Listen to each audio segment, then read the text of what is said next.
Novo Testamento, carta de Paulo aos Gálatas, capítulo 3, a partir do verso 6. Abram lá as escrituras, ou conexe aí na sua Bíblia digital, e mantenha a sua Bíblia aberta ou ligada, para você conferir aquilo que vai ser exposto nessa noite.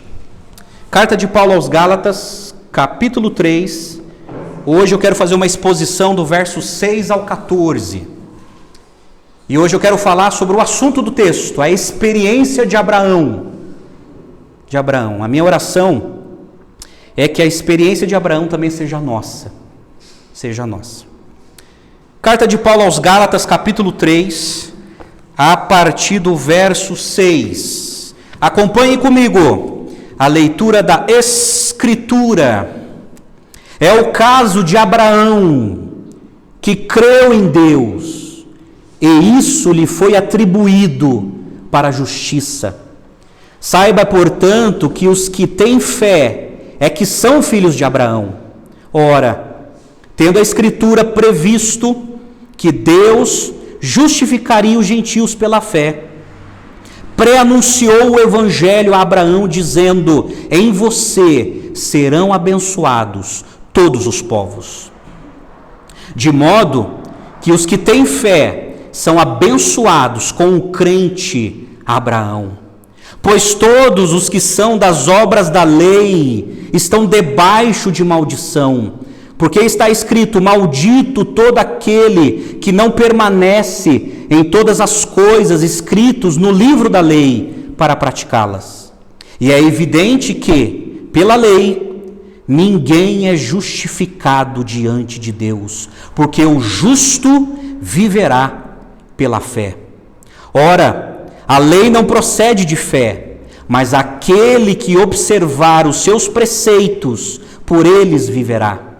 Cristo nos resgatou da maldição da lei, fazendo-se Ele próprio maldição em nosso lugar. Porque está escrito: maldito todo aquele que for pendurado em madeiro, para que a bênção de Abraão chegasse aos gentios em Cristo Jesus, a fim de que recebêssemos pela fé o Espírito prometido. Até aqui. Vamos orar mais uma vez? Pai amado, nós estamos diante da Tua palavra, Senhor. Que nesse momento, ó Pai, o Espírito Santo possa iluminar nossa mente e os nossos corações para entender o texto sagrado. Então, se conosco, Pai, nós dependemos do Teu Espírito, e ajuda-me a ser fiel às Escrituras, ó Deus. E que o Teu Espírito, o Espírito prometido que está entre nós e em nós, possa falar com cada um nessa noite. Nós oramos agradecidos em nome do Senhor Jesus. Amém e amém. Amados, nós estamos aqui fazendo uma exposição da carta de Paulo aos Gálatas, e pela graça de Deus já chegamos no capítulo 3. O tema, a maioria dos eruditos na área de Novo Testamento dizem que um tema que pode ser colocado na carta de Paulo aos Gálatas é o seguinte: a nossa liberdade em Cristo, ou a liberdade cristã. Em Cristo nós somos e fomos libertos. Qual era o problema? Paulo escreveu essa carta, essa epístola, aos cristãos da Galácia, que era uma região, era a Galácia do Sul. E durante um tempo, Paulo e Barnabé saíram da igreja de Antioquia e plantaram várias igrejas na região da Galácia. Então Paulo, como um grande bandeirante da fé e um grande desbravador, ele foi plantando várias igrejas bíblicas e cristãs. Qual foi o problema? Depois desse empreendimento de plantação de igrejas, ele foi para outras regiões para plantar igrejas. Aí alguns judaizantes, alguns missionários judaizantes saíram de Jerusalém e foram para a região da Galácia. E qual foi o problema? Esses judaizantes, eles eram cristãos, só que eles advogavam a seguinte tese: nós não somos salvos somente pela fé. Nós somos salvos pela fé e também pela observação da lei de Moisés no Antigo Testamento. Então essa era a tese deles. Então eles chegaram na região da Galácia, nessas igrejas, e disseram assim: foi Paulo que plantou essa igreja? Foi. Foi Paulo que pregou para vocês? Foi. Só que é o seguinte, ele fez o serviço pela metade. Nós não somos salvos somente pela fé, nós somos salvos pela fé mais a observância das obras da lei de Moisés. Inclusive, vocês precisam ser circuncidados. O que era a circuncisão? Em Gênesis capítulo 17, Deus pediu para que Abraão circuncidasse todos os meninos. Aquele sinal era o pacto de Deus, a aliança de Deus com o povo de Israel.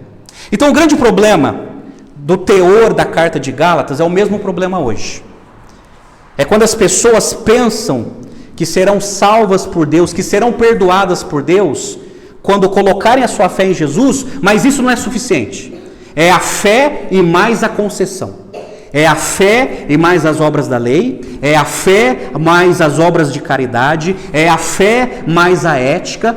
Então, essa era a mentalidade dos judaizantes. Aí Paulo, sabendo dessa distorção, ele escreve essa carta-correção e envia para as igrejas da Galácia. Essa carta foi mais ou menos escrita, segundo os estudiosos, no ano 50 depois de Cristo. E o teor da carta de Gálatas é essa: nós somos livres em Cristo, nós não estamos debaixo da lei de Moisés, porque muitas questões da lei de Moisés foram cumpridas em Jesus. Agora, para sermos aceitos por Deus, para sermos perdoados por Deus, porque somos pecadores, só basta a fé somente. É deixar de confiar em si e nas suas qualidades e prerrogativas e a passar a confiar naquilo que Deus fez por nós, através de Jesus, lá na cruz do Calvário. Então esse é o teor de Gálatas, e Gálatas defende uma das grandes doutrinas gloriosas que cremos e defendemos, que é a justificação pela fé somente. Então, gente, essa carta, ela é extremamente relevante para as nossas vidas nos dias de hoje. Aí, a carta de Paulo aos Gálatas, ela pode ser dividida, sistematizadas em 3 blocos. Capítulo de 1 a 2 fala da defesa do apostolado de Paulo, porque o apostolado de Paulo estava sendo negado e ridicularizado pelos judaizantes. Capítulos 3 e 4 fala da defesa do evangelho. Nesses capítulos, Paulo ele coloca o evangelho como a única mensagem de esperança que pode salvar o ser humano. E capítulos 5 e 6 fala da defesa da ética cristã. O tipo de ética que nós como discípulos precisamos ter. E ele destaca também a obra do Espírito Santo no nosso caráter. Pois bem, Gálatas capítulo 3, verso de 1 a 5, nós já meditamos sobre a insensatez dos Gálatas. Esses Gálatas que foram evangelizados por Paulo, renunciaram à mensagem de Paulo para crer nos judaizantes. Aí Paulo falou: vocês são insensatos, como pode? Vocês abandonaram a verdade do evangelho para acreditar nesse evangelho sincretista, legalista. E Paulo os chamam de insensatos. E hoje eu quero ver com vocês, Gálatas capítulo 3, verso de 6 a 14, a experiência de Abraão. Porque tudo bem, já que foi os judaizantes que estava denegrindo Paulo e sua mensagem, aí Paulo, ele usa uma grande personagem histórica do Antigo Testamento para mostrar para os Gálatas e para provar para os Gálatas que Abraão também foi salvo mediante a fé. Ele simplesmente creu em Deus. Ele não foi salvo por praticar uma lista de rituais. Ele não foi salvo porque ele cumpriu uma cartilha de leis. Ele foi salvo simplesmente porque ele entendeu que ele tinha que crer em Deus de todo o seu coração. Pois bem, diante dessa introdução, eu chamo a sua atenção para a exposição do texto. Eu quero explicar para vocês alguns argumentos que Paulo usou nesse texto para convencer os Gálatas. Olha só na sua Bíblia o verso 6, que diz assim: é o caso de Abraão, que creu em Deus, e isso lhe foi atribuído para a justiça. Está aqui, Paulo usou essa grande personagem histórica, preeminente na história, e Abraão foi a grande personagem que Deus escolheu para a formação da nação de Israel. E Paulo, ele deixa bem claro no verso 6 que Abraão creu em Deus, e isso lhe foi imputado, diz algumas traduções mais antigas. Isso lhe foi atribuído para justiça. Por exemplo, tem um comentarista chamado Adolf Paul. Ele faz o seguinte comentário, olha só como é relevante. Adolf Paul pergunta: quem era esse Abraão mencionado em Gálatas, capítulo 3, verso 6? É bom notar que sua circuncisão aconteceu, conforme Gênesis 17, somente uma década depois de sua justificação. Gênesis capítulo 15, verso 6, testemunha que foi declarado justo o Abraão incircunciso, segundo Romanos 4. Ele foi justificado por fé e não pela lei. Ainda não era um israelita, mas era um arameu errante, segundo Deuteronômio 26.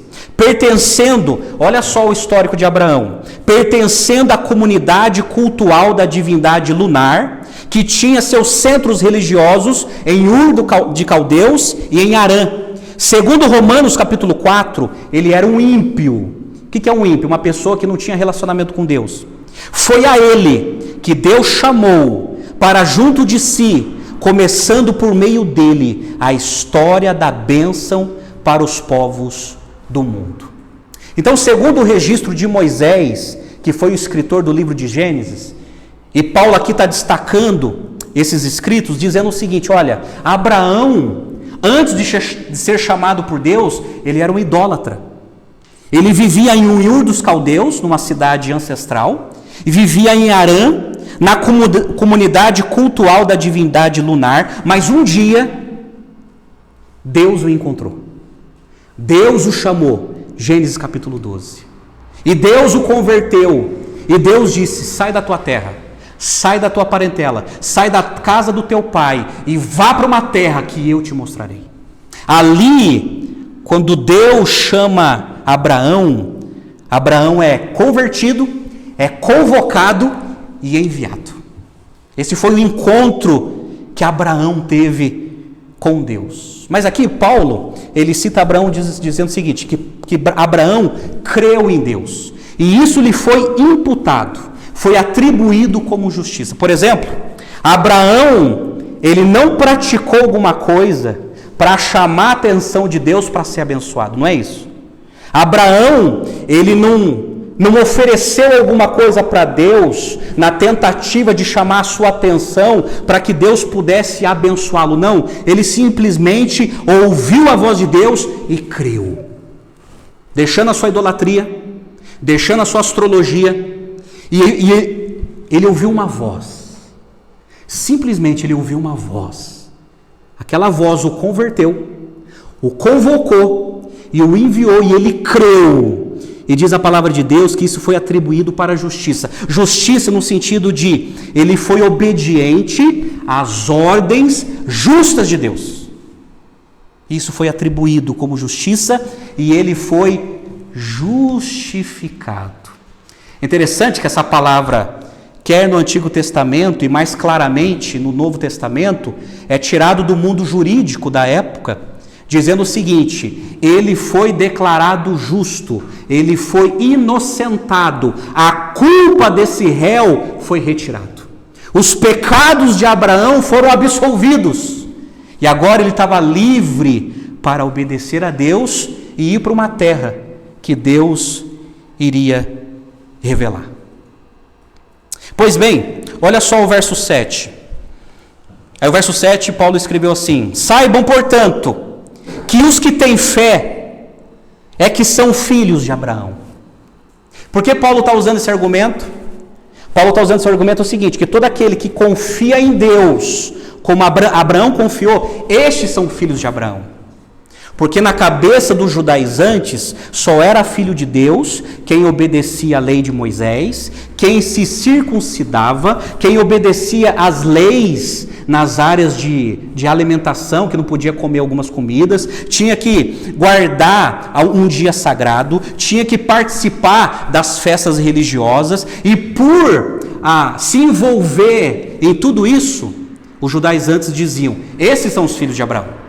Os filhos de Abraão são aqueles que estão debaixo da lei de Moisés, na tentativa de serem salvos pela lei de Moisés. Esse era o problema.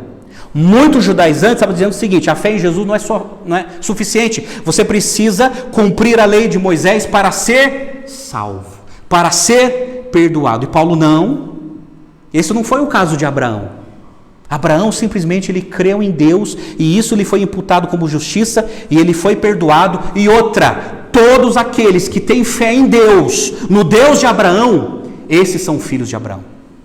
São filhos de Abraão. Filhos de Abraão não é só aqueles que vieram de uma linhagem étnica, de uma linhagem sanguínea. Filhos de Abraão são todos aqueles que creem, que acreditam em Deus, em Deus.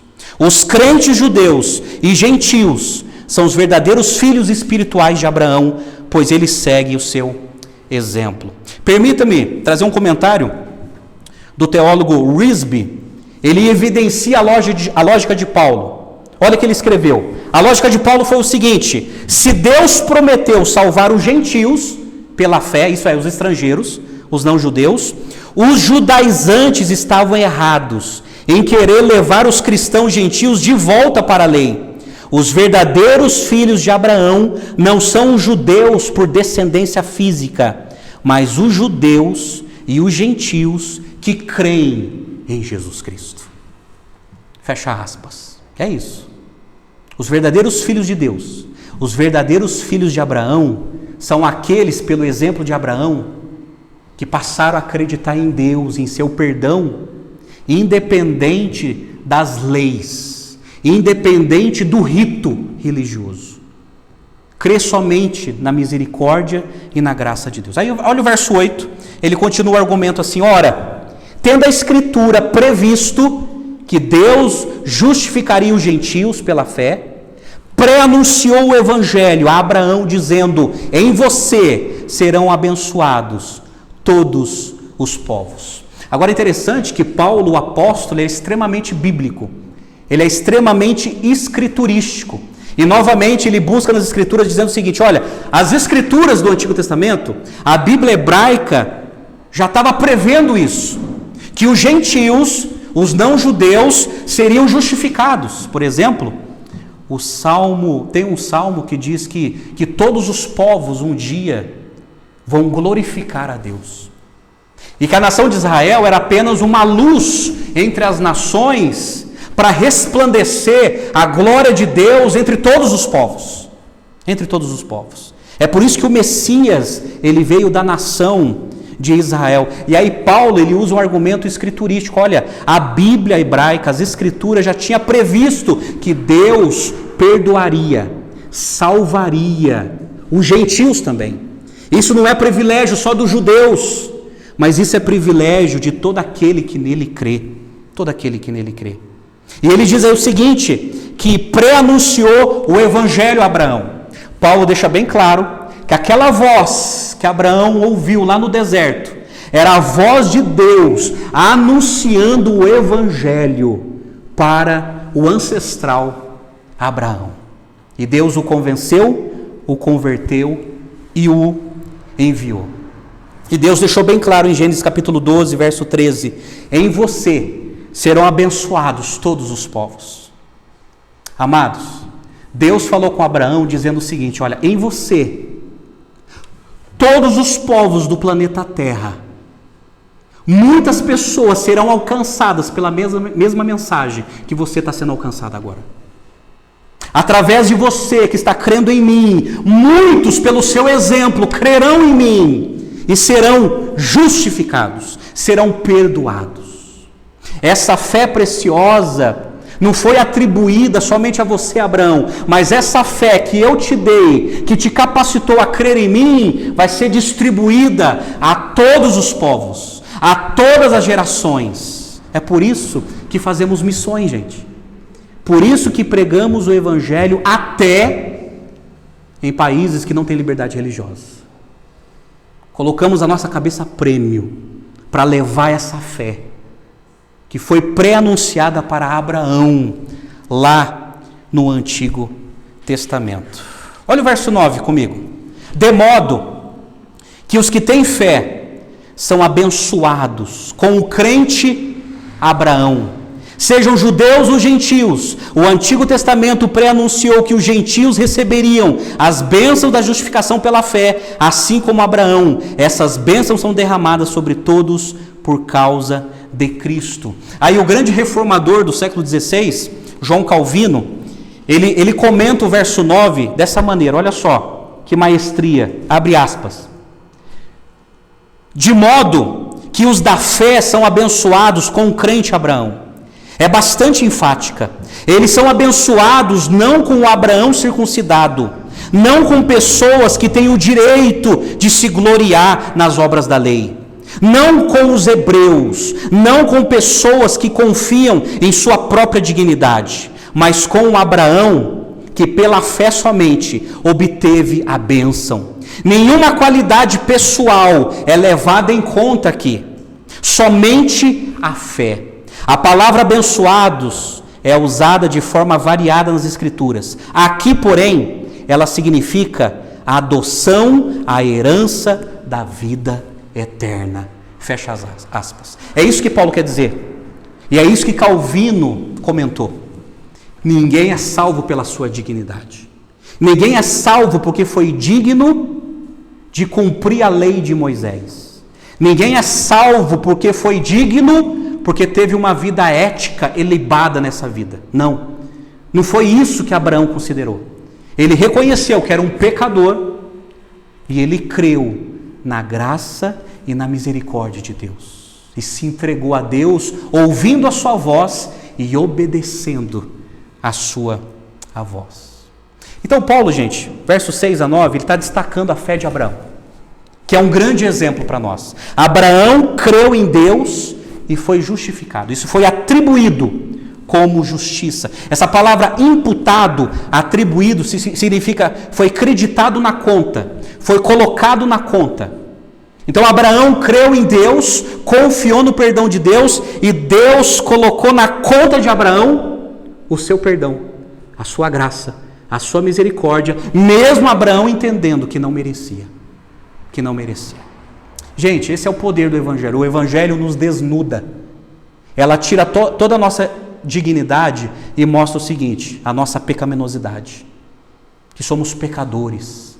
E nada que façamos é suficiente a não ser crer no amor e na graça desse Deus que nos chama ainda hoje. Aí do verso 10, Paulo começa a falar dos judaizantes e de um grande problema. Olha comigo no verso 10.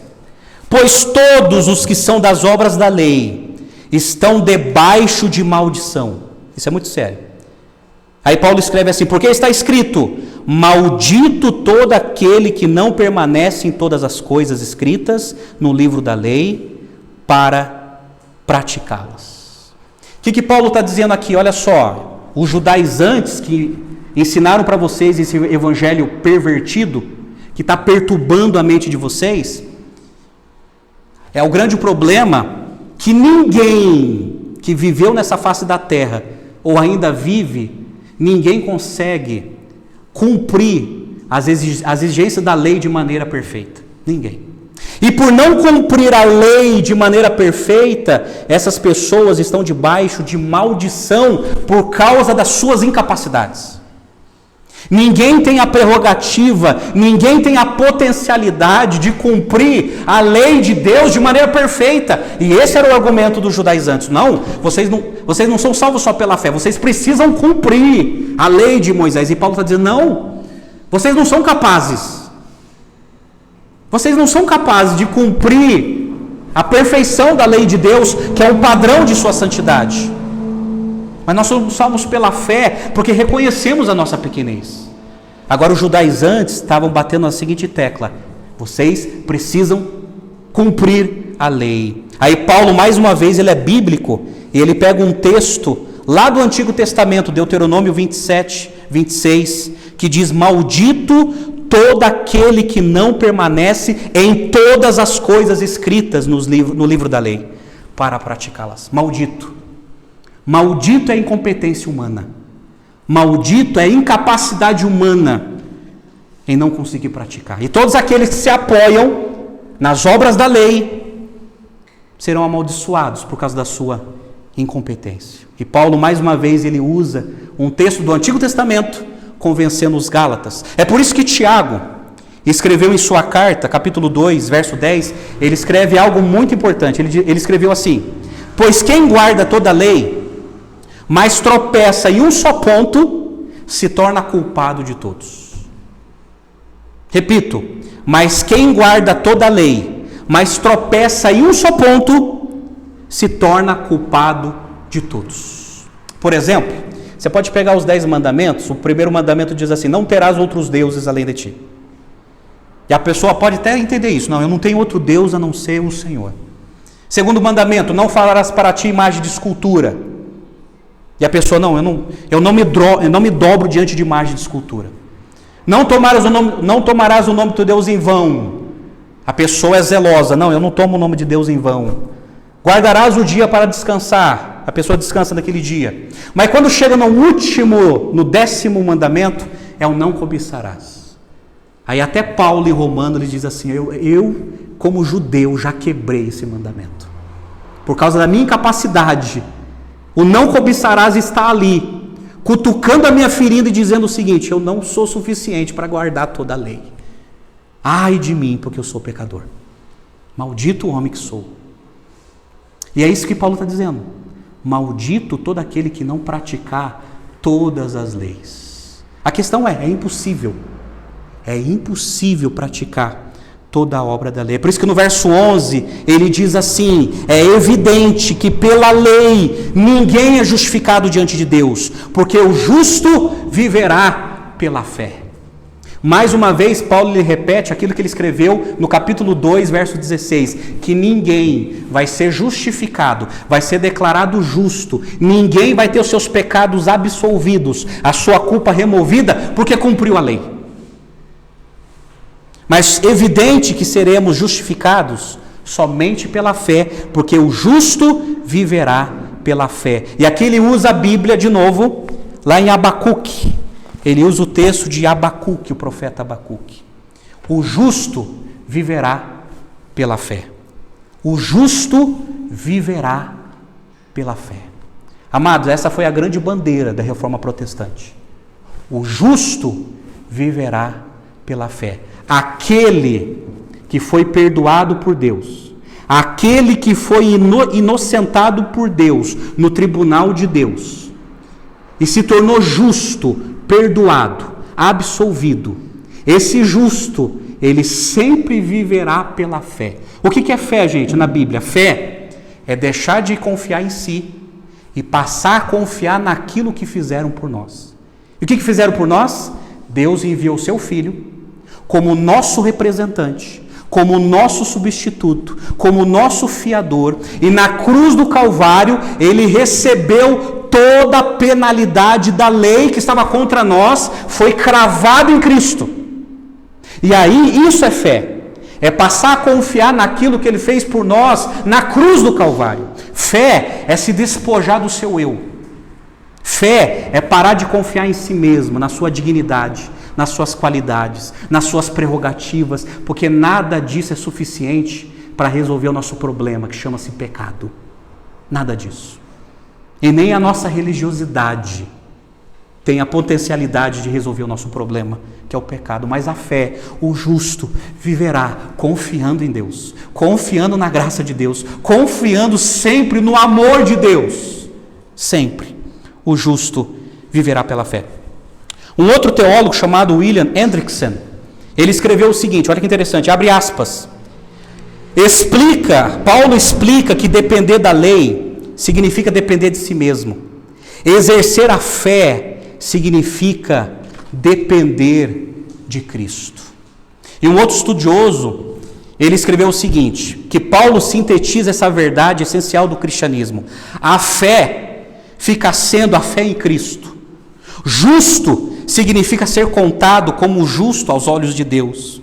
E viver refere-se ao plano superior da vida, abrangendo a vida eterna. É evidente que ninguém será justificado pela lei, mas pela fé em Jesus. Aí no verso 2 ele diz assim, ora, a lei não procede de fé, mas aquele que observar os seus preceitos, por eles viverá. O que Paulo está dizendo? Que aqui tem a justificação pela fé e a justificação pelo cumprimento da lei, que são mutuamente excludentes, como prova a citação de Paulo no Antigo Testamento. E aqui Paulo está citando Levíticos 18:5. O que ele está dizendo? Olha, a lei não procede da fé. Em outras palavras, que Paulo está dizendo, que os judaizantes ensinavam, a lei não salva ninguém. A lei, ela nos educa.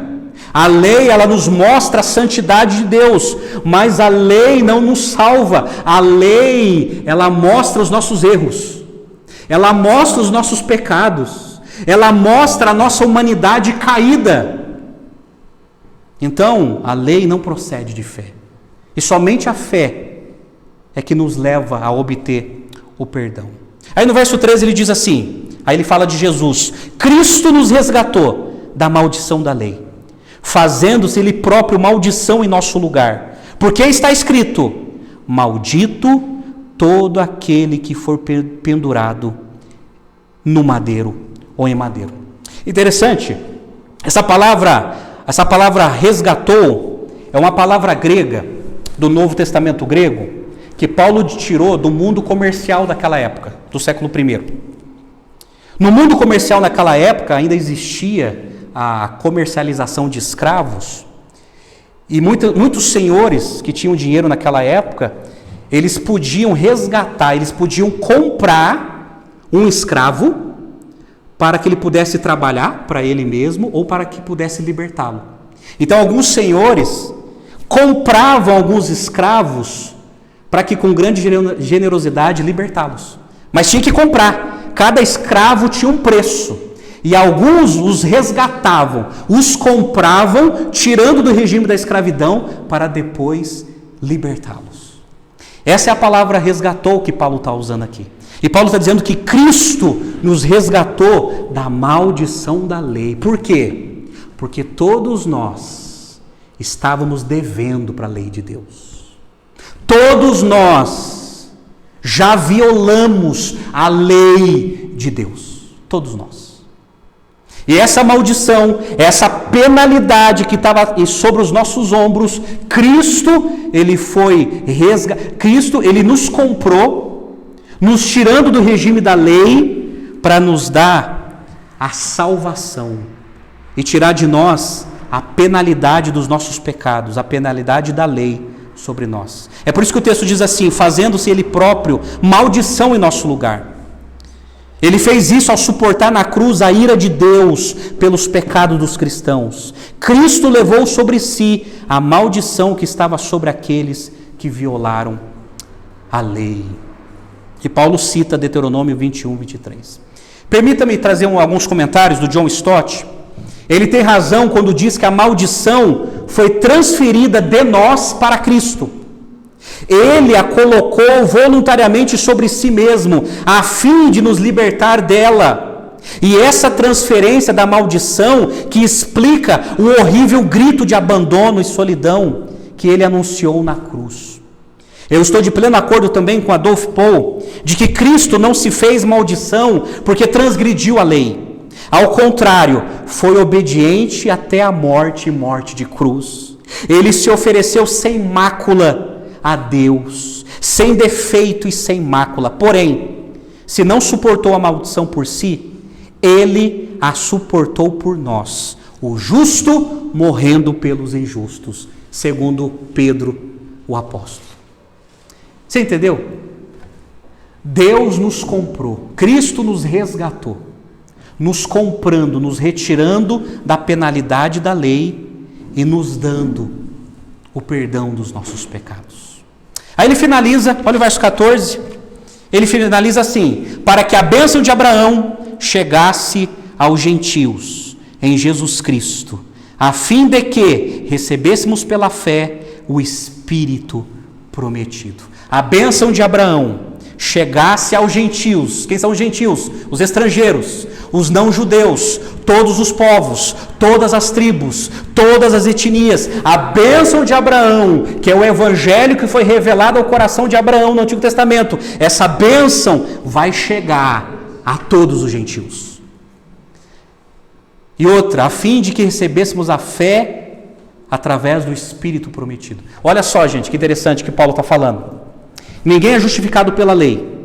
Nós somos justificados pela fé. Abraão é nosso exemplo. E essa bênção que ele entendeu um dia vai atingir todas as nações.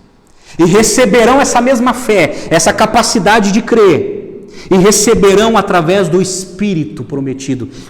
Quem é esse Espírito prometido? O Espírito Santo. A Bíblia diz, Jesus disse em João 14, que é o Espírito Santo que nos convence do nosso pecado, que nos convence dos nossos erros, que nos convence da nossa indignidade e que nos mostra que em Jesus, somente em Jesus, há esperança. Amém? Fez sentido a exposição? Fez? Espero que sim. Aplicação. Tudo bem, pastor. O que esse texto tem a ver com a gente? O que esse texto, o que essas argumentações têm a ver conosco? Eu quero, na minha aplicação aqui, eu quero tirar 3 lições desse texto para a nossa vida, para a nossa espiritualidade, porque esse texto, como eu disse no começo, é extremamente relevante para as nossas vidas. 3 lições, guarde isso, 3 lições. Primeira lição: a experiência de Abraão também precisa ser a nossa. Essa verdade está do verso 6 a 9. Porque Abraão, ele é o pai dos crentes que foi justificados pela fé.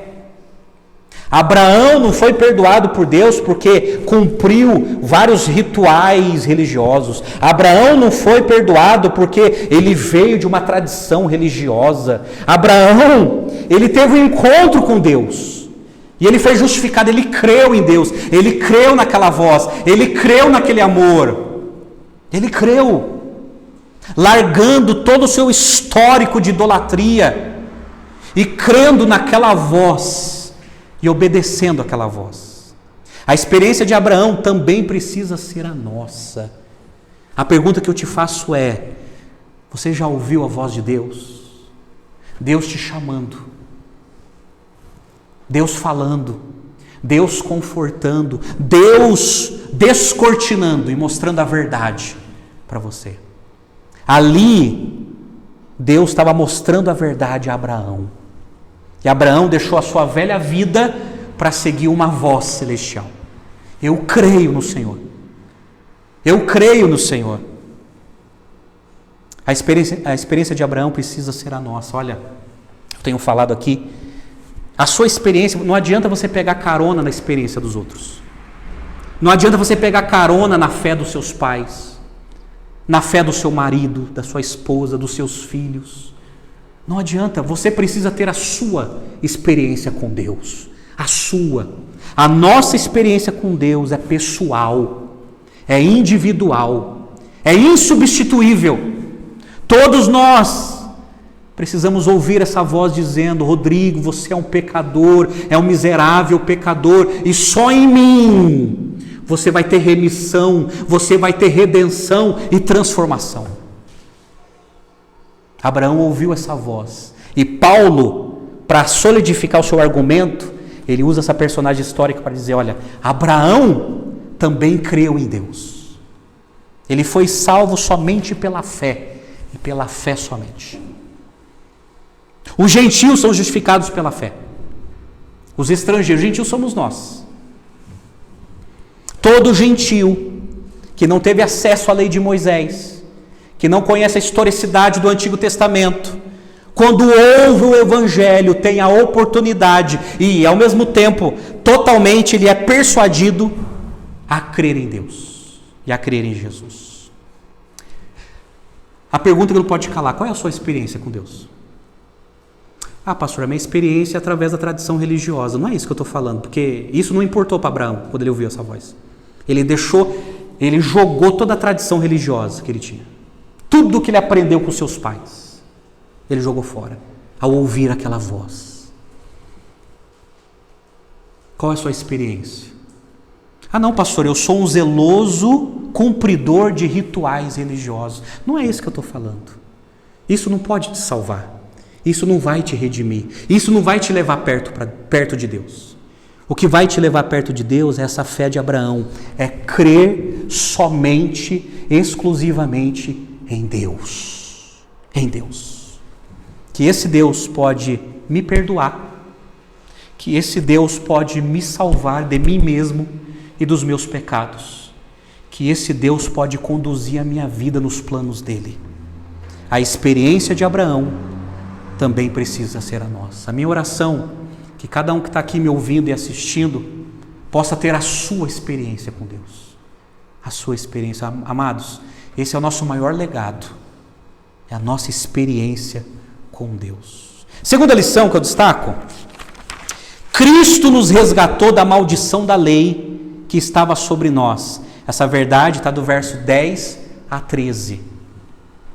A justificação é pela fé e não pelas obras da lei. Deixa eu chamar a sua atenção. Qual era o problema dos judaizantes? É o mesmo problema hoje. Muitas pessoas pensam que vão chegar perto de Deus. Muitas pessoas pensam que serão aceitos por Deus. Muitas pessoas pensam que têm contato com o sagrado porque cumprem obras religiosas, obras de caridade, obras de moralidade, e pensam que todo esse compêndio os habilita a chegar até Deus. A Bíblia diz que não. Paulo diz que não. E a coisa é tão terrível, gente, que o profeta Isaías, capítulo 64, tem um versículo que diz assim, que as nossas obras de justiça, aquilo que a gente tenta fazer para chegar até Deus, não passa de trapo de imundícia, não passa de pano sujo. Trapo de imundícia, como eu já tenho dito aqui, era um pano que os judeus usavam em duas circunstâncias. Era um pano que enrolava a pele dos leprosos, quando aquela pele leprosada começava a se decompor e sair aquele pus, eles usavam aquele pano. Aquele pano passava a ser chamado trapo de imundícia. E naquela época não existia absorvente. Então as mulheres usavam esse pano para estancar a menstruação. E aí Deus está dizendo o seguinte, olha, por mais que você tenha uma boa intenção de fazer coisas para chegar perto de mim, para mim não passa de pano sujo. Você não resolveu o seu problema, que é o pecado. A sua dignidade não chama a minha atenção. A sua ética não chama a minha atenção. A sua moralidade não chama a minha atenção. O que precisa acontecer é você confiar em mim. É confiar em mim, não confiar em ti. Na sua dignidade, na sua ética, na sua religiosidade, na sua moralidade, na sua caridade. Nada disso é suficiente para chegar até Deus. É por isso que Provérbios, capítulo 14, verso 12, diz assim, que há caminhos que parecem certos, mas o fim são caminhos de morte. Morte eterna, separação de Deus. Há caminhos que parece, os judaizantes, essa era a filosofia dos judaizantes, olha, parece que está certo, nós precisamos cumprir a lei de Moisés. E Paulo, ele desmonta isso dizendo, não, nós somos incompetentes para cumprir a lei, para ser salvo, nós somos salvos por aquele que cumpriu a lei por nós de maneira perfeita, que é Cristo. E outra, Ele nos comprou, nós éramos escravos dos nossos pecados, nós nascemos com o pecado original, nascemos escravizados pelos nossos pecados e pela culpa que recebemos de Adão, mas Cristo nos comprou, nos livrando e nos conectando com Deus. Esse é o Evangelho. Gente, o Evangelho se você pegar o Evangelho e todas as filosofias religiosas, quando a gente estuda no seminário religiões comparadas, o cristianismo é totalmente diferente de qualquer religião que você conhece no mundo. Porque todas as religiões você precisa fazer para merecer. Fazer para merecer. Você precisa exercitar a sua religiosidade para alcançar alguma graça. No cristianismo não. No cristianismo é Deus vindo ao nosso encontro. É Deus vindo ao encontro do pecador e dizendo assim: você é um miserável pecador e você necessita do meu perdão, porque tudo aquilo que você faz não é suficiente. Mas o meu amor vai te conquistar, vai te atrair, e eu paguei um alto preço enviando o meu filho para morrer no seu lugar. O cristianismo é Deus indo ao encontro das pessoas. As religiões é a tentativa das pessoas chegarem até Deus através dos seus processos religiosos. Essa é a diferença do Evangelho. O Evangelho é o Deus Santo, é o Deus de amor, salvando pecadores como eu e você. Essa é a diferença. E é isso que Paulo está dizendo. Cristo nos comprou e nos livrou da maldição da lei, porque nós violamos tanto a lei que a penalidade da lei estava sobre nós. Mas esse Jesus veio ao mundo, ele se encarnou, e é o único que cumpriu a lei de maneira perfeita. Sendo assim, ele foi habilitado, levado na cruz no madeiro, levando os nossos pecados, as nossas violações, e morrendo como nosso substituto, para nos dar o quê? A salvação, a redenção, o perdão dos nossos pecados. Está fazendo sentido? A justificação é por intermédio de Cristo. A justificação tem como causa meritória o sacrifício expiatório de Cristo. Aqui está uma coisa que muita gente ainda não entendeu. Por que Cristo veio ao mundo? Alguns dizem que ele veio para ser um guru da ética, para ensinar boas maneiras e bons costumes para as pessoas. Não é. Alguns advogam que ele veio promover uma nova religião. Também não é. Jesus veio ao mundo exclusivamente para morrer por mim e por você, para arrancar de nós a penalidade da lei e para nos dar a redenção. A redenção é só através da morte de Cristo que ele nos habilita a crer nele, e através disso nós somos religados a Deus, reconectados com Deus para viver para Deus.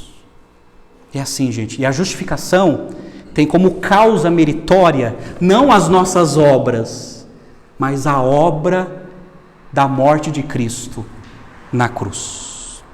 Na cruz. Deixa eu contar uma ilustração só para elucidar. Essa ilustração eu aprendi lá no Amazonas, em 2002, quando eu fui para lá como missionário. Certa vez, um piá, como vocês dizem aqui, ele construiu um barco lindo de madeira. Ele construiu, pintou, era um garoto muito talentoso. Ele construiu aquele barco. E certa vez, com aquele barco lindo, pintado, bem arquitetado, ele colocou assim, numa água, numa ribanceira, né? Ele criou aquele barco, ele colocou numa ribanceira, colocou na água para brincar, para deslizar o barquinho, e de repente o barquinho foi deslizando numa barranceira e sumiu entre as águas. Ele ficou entristecido: meu Deus, eu perdi o meu barquinho que eu criei. Aí um dia, ele estava no centro da cidade, passeando com a mãe. Ele andando no centro da cidade, ele vê uma vitrine de uma loja, e o que ele encontra do outro lado da vitrine? O barquinho. E ele entra, desesperado, naquela loja, chama o gerente. Quero falar com o gerente, tem um gerente aqui. Ele chama o gerente e fala: ó, esse barquinho é meu? Não, como que você sabe que é seu? Não, eu tenho certeza, porque foi eu que criei esse barquinho. Foi eu tenho certeza, todos os detalhes, todas as medidas, foi eu que criei. O gerente falou: bom, é seu? Eu não vou te dar, se você quer, você vai ter que comprá-lo. Aí garoto, não trabalhava, ele chegou na mãe: é o seguinte, eu vou fazer todos os trabalhos domésticos para a senhora, em troca eu quero uma mesada. E aí ele começou, gente, a limpar a casa, a limpar o cocô do cachorro, a ajudar a mãe e a juntar aquela mesada. Quando ele juntou o dinheiro certo, ele voltou para o centro com a mãe e comprou aquele barquinho. Está aqui, eu vou comprar o meu próprio barquinho. E quando ele pegou aquele barquinho, ele abraçou aquele barquinho, começou a fazer carinho, começou a chorar. E ele disse para aquele barquinho: barquinho, você é meu 2 vezes. Primeiro, porque eu te criei. E segundo, porque eu te comprei. É isso que Deus fez conosco. Ele criou a raça humana. Ele criou os nossos ancestrais, Adão e Eva. Infelizmente, eles pecaram contra Deus, desobedecendo as ordens de Deus, e esse pecado se alastrou para toda a raça humana. Mas daí Deus, Ele teve um plano de salvação já elaborado na eternidade. Ele enviou o seu Filho, como nosso representante, para morrer na cruz por nós, nos comprando, nos resgatando, nos libertando da penalidade dos nossos pecados. Pertencemos a Deus duas vezes, porque Ele nos criou e porque Ele nos comprou. Mas Ele nos comprou, diz a Bíblia, não por dinheiro. Ele nos comprou através do sangue de Jesus, lá na cruz do Calvário. Jesus veio cumprir uma missão, Ele veio morrer e ressuscitar para ser Senhor. Amém, gente? Cristo nos livrou da maldição da lei. Gente, por isso que eu encontro muita gente frustrado com religião. Pastor, eu não aguento, eu faço, eu compro os dogmas, eu compro aquilo que é determinado, eu esfolo o meu corpo, eu acendo isso, eu faço aquilo, e isso não me satisfaz, isso não preenche o meu vazio. Falei, sim, porque você está tentando se justificar. Esse é o problema, o ser humano tentando se justificar. Isso é impossível. Nós somos justificados pela fé por aquilo que fizeram por nós. Ninguém é justificado pelas obras da lei, ninguém é justificado pelas obras religiosas, numa linguagem mais atualizada. Cristo nos resgatou na maldição da lei. Terceira e última lição.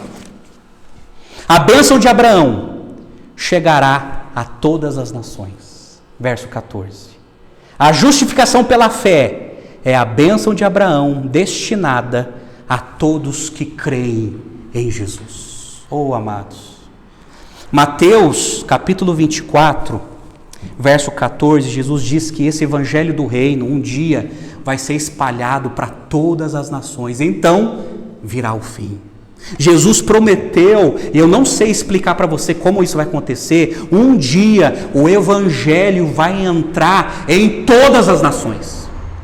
Até mesmo as nações que estão fechadas, até mesmo as nações que estão no processo de se fechar, até as nações que dizem que são cristãs, o evangelho vai entrar e vai alcançar pessoas. Pessoas vão experimentar a mesma bênção que Abraão experimentou há tantos anos atrás, há séculos atrás. Pessoas serão alcançadas pelo poder do evangelho. O que é o evangelho? É Cristo vindo nos buscar. É Cristo pagando no nosso lugar a penalidade da lei. É Cristo nos justificando, dizendo, a partir de hoje você é justo, a sua culpa foi removida, os seus pecados foram absolvidos, você está quites com a lei de Deus, você foi justificado. Por causa de você? Não, por causa da morte de Cristo na cruz, levando os nossos pecados. O que a Bíblia diz? Que nós precisamos nos arrepender dos nossos pecados e pela fé, somente a fé, acreditar naquilo que Jesus fez por nós. Então, gente, de uma certa forma, Paulo está divulgando o seguinte: Abraão creu no Messias que viria, nós cremos no Messias que já veio e que voltará mais uma vez. Essa foi a intenção quando Abraão ouviu aquela voz. E Deus escolheu Abraão para que formasse a nação de Israel, para que através todo esse contexto histórico e geográfico, tendo uma nação estabelecida, Deus enviasse o Salvador, enviasse Jesus, nascido de uma mulher, concebido pelo Espírito Santo, veio como homem para sentir as nossas dores, para sentir as nossas lágrimas, para sofrer como homem e para ser crucificado como Cordeiro de Deus, pagando pelos pecados de um povo e trazendo a redenção, a justificação. Esse é o teor da carta aos Gálatas. Amém? Fez sentido? Gente, esse é o Evangelho. Esse é o Evangelho que nós precisamos voltar, que nós precisamos crer. A pergunta que eu te falo é o seguinte: você crê no Evangelho? Você crê realmente no Evangelho? Eu não estou falando no Evangelho pervertido dos judaizantes, e nem o Evangelho pervertido dos dias de hoje. Porque hoje o problema é o seguinte: o homem está no centro de todas as coisas. Essa antropolatria, o homem no centro de todas as coisas, e o homem pode todas as coisas e merece até o perdão de Deus. Não, o homem não merece o perdão de Deus, o homem merece a condenação dos seus pecados, mas Deus, segundo a sua misericórdia, segundo o seu amor, Ele enviou o seu Filho para morrer por nós. Arrependa-se dos seus pecados e creia naquilo que Deus fez por você, através do seu Filho Jesus, lá na cruz. Amém, gente? Essa é a experiência de Abraão, e precisamos ter a nossa experiência com esse Deus. A minha oração é que você ouça essa voz, te chamando, te convocando, te convertendo e mostrando: vai para o lugar onde eu quero que você esteja, que é no centro da minha vontade, o centro da minha vontade, e você vai entender o quanto eu te amo. Vamos orar? Vamos orar? Ó Pai, tem misericórdia de nós. Obrigado, Deus, por ter nos resgatado da maldição da lei, porque devíamos para a lei, por causa da nossa incompetência em praticá-la. Obrigado, Senhor, pela Tua graça, favor imerecido, presente que o Senhor nos deu sem o nosso merecimento. Ó Deus, arranca do nosso coração toda antropolatria, toda a questão de dignidade, exaltando o homem, e quebra-nos, ó Deus, trazendo-nos a cura que é o Evangelho do Senhor. Ó Deus, abençoa, Senhor, cada um que está aqui, que ouviu essa palavra, e cada um que está assistindo. Que o Senhor perdoe os nossos pecados. E tudo que nós queremos fazer nesse momento é entregar a nossa vida a Ti, Senhor, como fizeste o Teu servo Abraão. Nós oramos e nos entregamos a Ti pela fé, e fazemos isto em nome do Senhor Jesus. Amém e amém.